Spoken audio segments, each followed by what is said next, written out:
Welcome to Laugh and Learn with Vern. I'm your host, Eric Vernston. Thank you for tuning in for this first of the podcast, my book review of Breathe, A Life in Flow by Brazilian jiu-jitsu legend Rickson Gracie. This book is fantastic. As you can see on YouTube, or if not, the podcast, I'm wearing my gi. I've been doing Brazilian, aka Gracie Jiu-Jitsu, for about the last little over a year. I love it. I think it's fantastic. It's taught me a lot of great life lessons. It's challenged me physically and mentally. Definitely physically. Especially I'm turning 35 soon, which is apparently I'm going into the Masters athlete bracket. Just gonna pretend that's not really a thing. And if you don't know what I'm talking about, Google it. Sadly, it is a thing. Let's talk about the book. It is so funny. It's full of incredible stories. Rickson's life is an incredible story in many ways. I want to share a few of the more interesting points that I took out of it, as well as a few of the stories. I don't get into everything. I want to encourage all of you to read it. Rickson Gracie's Breathe is truly a book about someone who grew up in a warrior culture and became arguably the greatest fighter of all time. This is someone who you could say he's the Michael Jordan of fighting, or maybe even Michael Jordan is the Rickson Gracie of basketball. Rickson Gracie did things that I didn't know about that were truly incredible. I won't be able to cover all of them in the next 10 to 15 minutes, but I want to give you just an idea of some of the shenanigans that went on during his life, the incredible lessons, and put that all together. So let's give it a shot. We'll start chapter 1.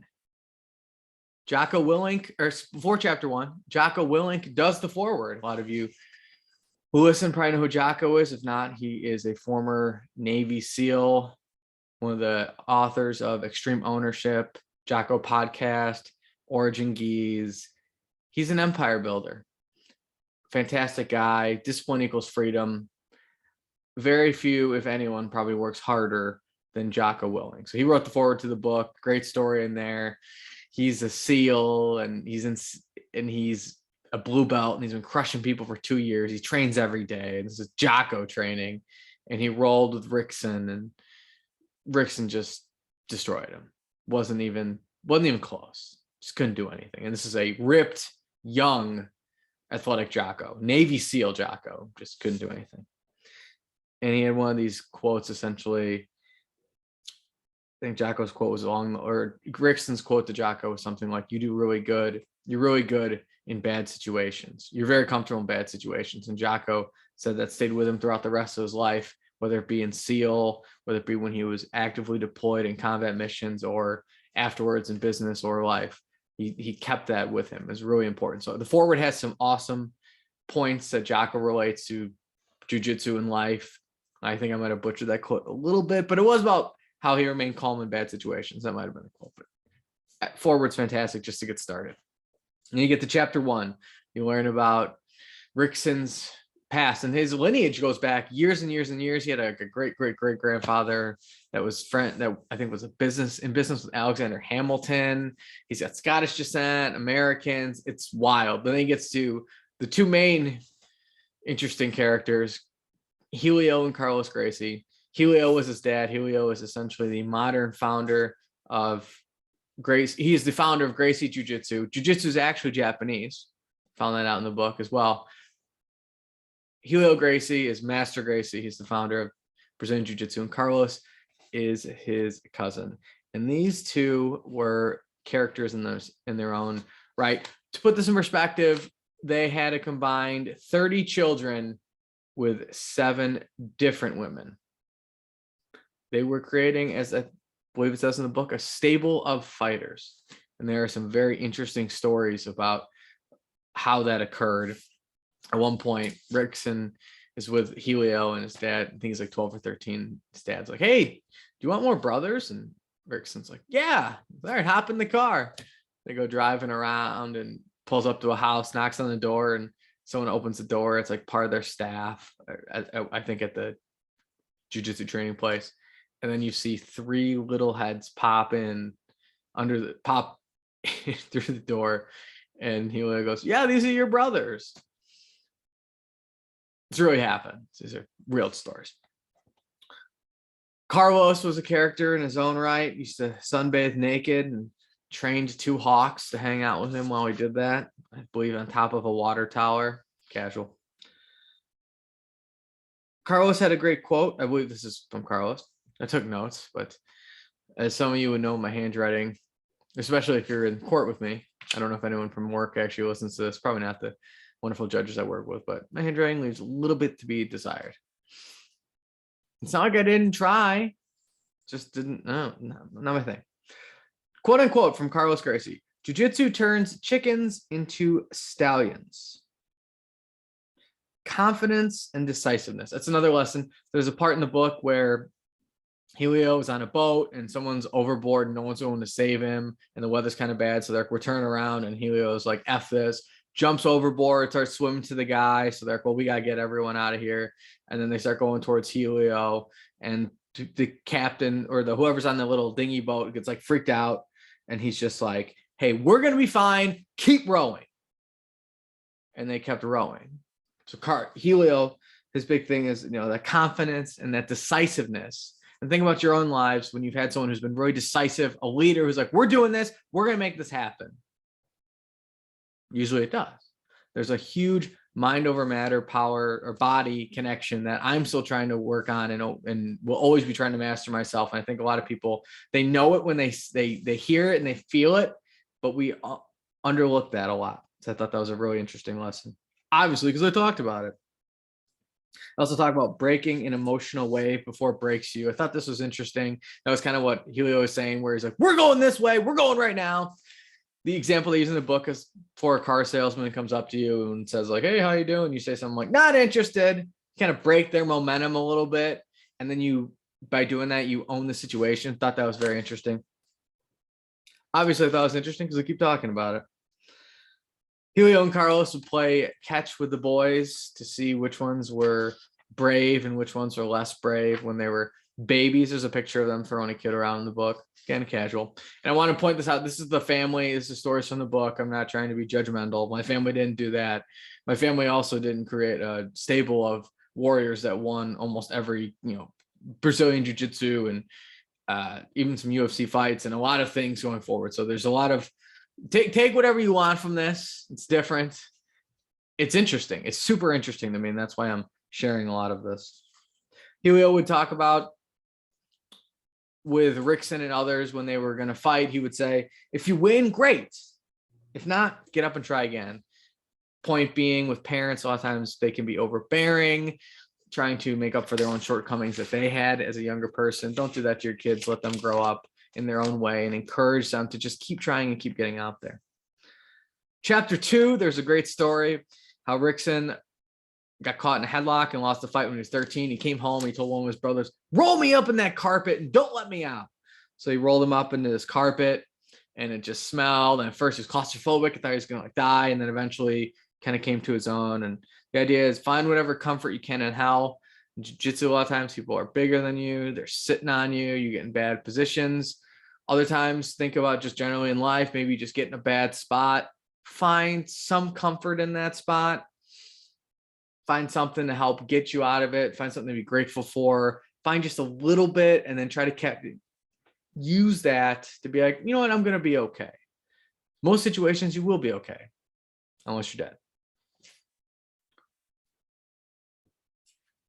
There's a hilarious story about Bob Anderson, who's this famous American wrestler, was coming in to see some Brazilian people and they didn't pick him up. And Rickson's brother Rolls heard about it and ended up picking him up with another guy and like, yeah, we're the Brazilian officials. Come with us. And this guy ended up training and Bob Anderson training and surfing with Rolls for like a week. And even though he figured out eventually he was kidnapped, he just stayed with him. And they ended up learning that they moved, I believe they moved the Americana that Bob Anderson taught him. Pretty interesting. Yeah, just come with us. And that's another thing, just obviously I'm not encouraging kidnapping. I would never encourage that, but going with the flow, taking advantage of opportunities.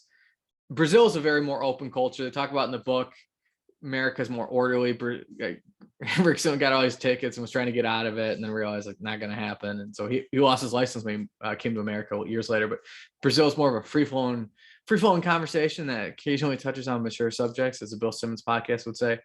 Just hilarious. Go pick someone up. Hey, well, yeah, we're the Brazilian guys. Come with us. But a lot of times in life, you got to be willing to improv things and go with the flow. I did take notes, but some of this is improv because some of my notes hint to pages, and I don't have the book in front of me right now, and I'm not going to flip the pages because I'm doing a podcast. Chapter 3, surfing, talks about a lot of the book too talks about the interconnectedness of nature. Rickson talks about surfing and just all the life lessons he got from surfing. I think there's a big thing. A lot of times we get stuck in these settings where it's just concrete and buildings. You got to get out in nature, get into the flow and rhythm of things. He talks about he always talks about being at the beach and surfing and how he loved to ride the waves. And there's a lot of lessons from jiu-jitsu that relate to surfing. I think life too, sometimes you just got to ride the wave and you got to see where it takes you. And people want to, like me, I can be a control freak. Like, I want to do this, I want to do this. You got to let things just kind of ease in, like Bruce Lee says, be like water, be kind of flexible, be able to turn, be able to maneuver. A lot of interesting stuff there. He would eat mushrooms and surf. I can't do that given my current military and prosecutorial jobs. But for those that can, of course, in illegal jurisdiction, it sounds like it's a blast. Might want to investigate that one. Chapter 69, chapter 69, page 69, he talks about accepting death and having this is one of the main lessons from the book, just having this spiritual connection to get to the highest level of performance where you accept life and accept death. And he calls it living on the razor's edge. And there is something so interesting to me about being able to not only just live life, but being able to accept that like death will come and that it's a natural part of life. And so I think that helps you to live on that razor's edge because, for example, like this podcast, I'm willing to take chances. Why? Because eventually, Steve Jobs had this quote, we're all naked. We're eventually going to die. And I think being able to balance the excitement and the love of life with the fact that there's a good chance, God willing, in 50 years, my best outcome could end up being, and many of you have seen it, in that bed with the morphine and that process of death. It's coming for all of us. God willing, we get the 50, 60 extra years, but you never know. But that usually is how a lot of times that ends. If you've been in hospice, you've seen it. So living on that razor's edge and being able to accept. Rickson's a little bit different. He was a fighter. He had many times in the book he referenced, today would be a good time. I'm okay with death because I'm fighting for the honor of my family. Most of us aren't doing that in our day-to-day lives. I'm sure not. Finding that razor's edge and figuring out what it is to being able to love life, but accepting death. It's such a fascinating concept. I'm still trying to meditate and think on it. He says, dancing on the razor's edge is the price of admission. It's fantastic. There's a great story in chapter 4 about him fighting someone, this guy, King Zulu. He's a massive guy. And he's like, I can't do it. And his dad's like, you're doing fine. It's after round 1. His dad's like, no, you're actually doing really good. He's retired. He's like, I can't do it. And his brother just throws cold water on him. Shocked him right back. He's like, oh, okay. You got a whole bucket of ice cold water. He's like, okay. I'm like, okay, yeah, I'm back. I'm fine. I think there is something to that. I take cold showers. But cold showers, I usually use hot water, turn on cold at the end, a couple minutes. I'll do cold runs, do some meditation before, get the warmth up, shirtless runs in the cold. I've done some ice baths, don't do them regularly. I do have some friends do them regularly, so shout out to them. But there's something about the cold, especially if you have a lot of anxiety and if you're freaking out, the cold will shock you back because you get in the fight or flight. Oh, wow, I'm freezing cold. I guess I don't have to worry about those bills. Oh, wow, I'm not really worried about what that coworker said to me earlier or what that tweet was about because I'm freezing cold and I've got to get my breath back. So that's another lesson he talks about. There's another part where he talked about he'd go underwater with like a scuba gear or something when he was training in Japan, and he would essentially breathe until he thought his body was so cold that he was going to die. And then actually afterwards he'd be warm and be okay. So and then he would come out not even with a goosebump. But that was after years and years of mastery of breath work. But there's something to that cold water, that shock, if you can get over it by controlling your breath. And that's actually one of the main lessons we'll get to. There's a zillion other, I don't want to go too long, but there's a million other hilarious stories. He opened his own gym in California. There was at least 1 or 2 brawls that happened. People would come to a gym, try to fight him, and right out of a Karate Kid type of deal. Maybe Karate Kid was earlier than this, but just street fights, and just tons of there's street fights. There's brawls would break out after matches. Brawls would break out international issues, just insane stories. He talks about getting Orlando Kamey, and he was this instructor who taught him to mix movement with breath, and in this beautiful being able to just control your breathing, and you can get past the pain when you can control your breathing. And that book's called Breath, and there's much more to that, and he gives specific examples. He talks, a lot of it relates to jiu-jitsu training, but just the examples of like those times when you can control, if you can control your breath, you can control your emotions, you can control pretty much everything. Chapter 8, another great part, says, if you can't understand yourself, how can you be good at anything? Rickson, like Michael Jordan, was so finely tuned that he never thought during a fight, he felt. He never thought, he felt. There were stories, Tim Grover, Michael Jordan's trainer, talk about how Jordan wouldn't even look at scouting reports because he would essentially already know it. And he'd be like, listen, they got to worry about me. I think a lot of Michael's game was he was so finely tuned with the fundamentals, like Rickson, that it was like a feel, that he could just feel his way on the court. And there's something to that about being so finely tuned in the fundamentals that you don't have to think, you can just do. Breathe by Rickson Gracie, A Life in Flow, forward by Jocko Willink. Please check that out. I highly recommend it. It is one of my favorite books of all time. I did not do anywhere near the amount of justice I could have with some of the interesting stories.